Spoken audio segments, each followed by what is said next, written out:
Please welcome Michael Goodwin. Thank you. Well, morning everyone.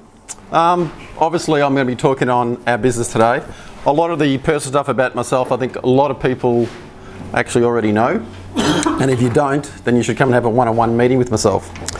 But I thought I might just go through a bit of background on the business. So I thought I'd go through the team. So basically my practice manager is Jane. Jane's actually looks after the business and does a great job, has over 30 years experience. Then we have Jen, who's another qualified planner in our office. She's got over 15 years experience, and her specialty in financial planning is actually wealth accumulation. So she loves to work with people from 25 to around 50 years of age. And over the years, if anyone's actually been to my office, there's a program I use to show you where you are financially and where you're likely to be in the future.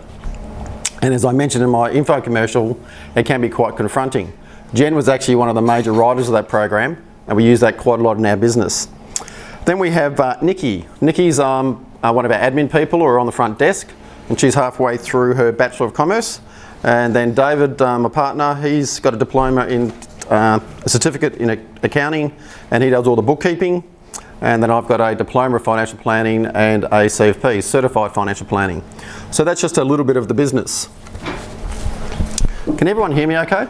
Yeah. Good, because it's hard to hold three things at once. All right. Now when I'm giving a talk, unfortunately I've got to put up this general disclaimer advice, so it just means it's not based on your personal situation. So if you do want to have a chat later, feel free to give us a call and I'll make sure the advice is actually based about your position. And we're having fun. Okay.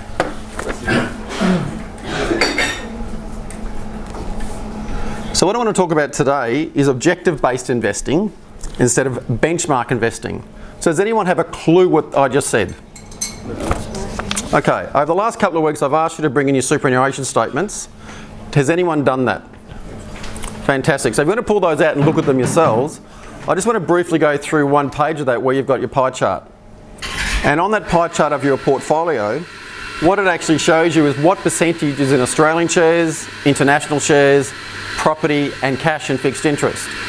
So if you've actually had advice, the planner should have sat down with you and worked out what your goals and objectives are and your risk profile analysis, whether you're aggressive or conservative. But they should have also taken into account your life expectancy and how long you're investing for. So an example, can anyone tell me what you can get from a term deposit at the moment? 2.5%. It's not fantastic, is it? But we know the return is safe. So it's not going to go backwards. You're going to make a lovely 1.5 to 2.5% positive. But if you're investing for the next 8, 10, 15, 20 years, are you going to be comfortable with that sort of return? Is that going to get you the outcome that you require? Now to go to the other extreme, we might say go to the share market, and then people say we get really, really nervous. All right? But long term, the share market does go up, and it normally performs between 8 to 10%. So if you've got term deposits that long term average around 3 or 4, at the moment they're low, and you've got long term, you say the share market averages 8 to 10, even with that volatility, it's probably worthwhile look at that area to try and increase your performance. The other things from the share market, whether it goes up or down, you're going to get dividends. That's the profits from the company. So most shares in Australia today pay around about 3 to 4% income. Compare that to term deposits. Also, when you get dividends from Australian shares, it's already tax paid at the company tax rate. So if your tax rate is below 30 cents, then that income is all tax paid for you. If your tax rate's above that, you just got to pay the difference. But on the interest you earn, whatever tax rate you earn, you've got to pay full tax on all that interest. So it's really important to align your investment to your goals and objectives. Okay. All right, so what I want to just mention here now, when you actually look at your superannuation or investments, is everyone here invested before? Okay, so an example, you might be in Sun Super, Q Super, Rest, Cbus, could be in BT Wrap, Navigator. There's probably around about 500 out there you can choose. And each one of those, they all have different choices that might range from 10 different choices up to 500. So an example, I have a choice of 35,000 different investments that I can use for clients. From those, we bring it back to about 500, and I suppose I get my favourites, which is round down to about 120. but I know them really, really well. So to make sure that we can meet your goals and objectives. So an example, if you look, I'm just going to use an example out there. Let's say you've got Q Super, which is probably the largest union-based super fund in the health area. They have around 13, 14 different choices, and they'll invest anything between cash all the way up to what I call aggressive investments, which is just all it really means is more in the share market. It doesn't mean the shares are aggressive. So if you go into and buy large blue chip companies, and I think most people would understand what that means, they're safe over the long term. They will typically go up.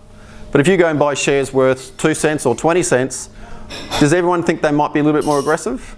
Because the way they go up and down? So that area of the market I tend to stay away from. There are planners that specialise in that area. I don't.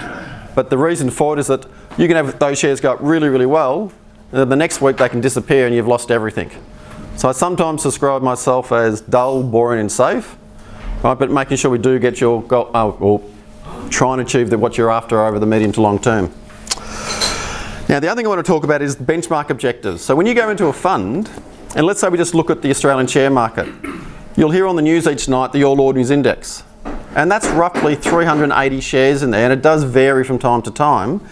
But I'll just use one share or two areas in that market. Take BHP for example, and we'll go back about 15 months ago. BHP, which was the largest company in Australia, and it had about 8% of the whole market. All right, now who thinks BHP is a good company to invest in? It's the largest company in Australia. Okay. Okay, if you'd bought that share 15 months ago, your return would have been negative 55%. Who likes banks in Australia? Or not? If you're going to invest in banks. Okay, if you invested in banks over the last 12 months, your return would have been about negative 30. Now, all your super funds, if they used to do the normal way that investing is done, they will have BHP in there and they'll have banks in there. If you have good research, you can see where the market's going, not all the time, but most times you get a good feel for it, and you can actually do the investments where it should be and get out of those. So an example, the type of investing we do, we had no BHP and we had no banks. So those two areas of the marketplace the last 12 months, we didn't cop any of those negatives. And it's been a very tough market the last 12 months. But we got rid of those, so our return was much better than, let's say, the All Ordinaries Index. The other area is, and the reason people, or let's say fund managers, stick in those, let's say BHP and the finance sector, is they do what's called bench hugging. So we'll use BHP again. If you've got 8% of the market, if somebody likes BHP, they might buy 10 or 12% of it. If they don't like BHP, they might go from 8 back to 6 or 5, but they won't get rid of it. Because they're always judged on what the index is doing, so what the average is. If we don't like something, we'll get rid of it. Now, sometimes we'll make a mistake, but most times we'll get it right.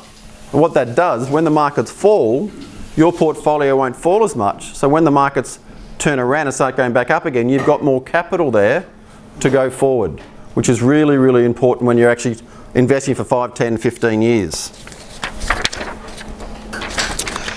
Then we actually did a survey of basically some clients, and this was done nationally by an outside firm, and they looked at different financial planning firms and they said, and spoke to clients and said, well, how do you judge a good financial planner? And more than 3/4 said to them, it's based on meeting my goals and objectives in that time frame. It was only around about 14% that said it was based on getting better returns. Because clients don't know what a better return is. Who can tell me what the share market did last year? So if I said to you, you got a positive 5 or you got a negative 5, how do you know if that's good? Because most funds, or the 14% of people, they just want to do better than the average. My clients want a positive return. Now, do I get it every year? No, but I certainly get closer to it. During the GFC, I can tell a lot of my clients, as well as everywhere else, got hit really hard. So I've learned from that, and I've made sure now going forward that our portfolios are much safer for our clients and making sure they get their goals and objectives.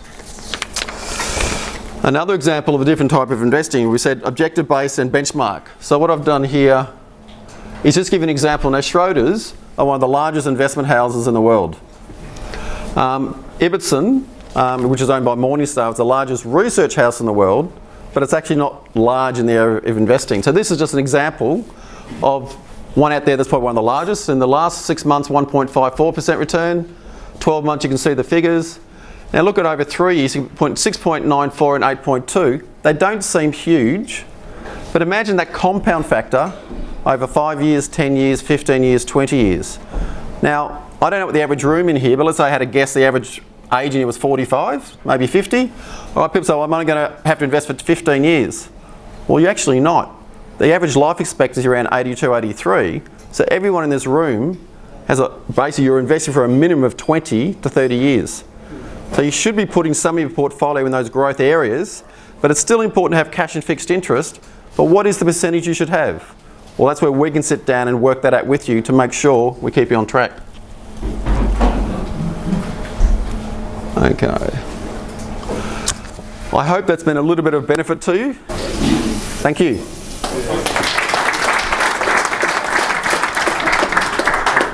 Yes. Thank you very much, Michael.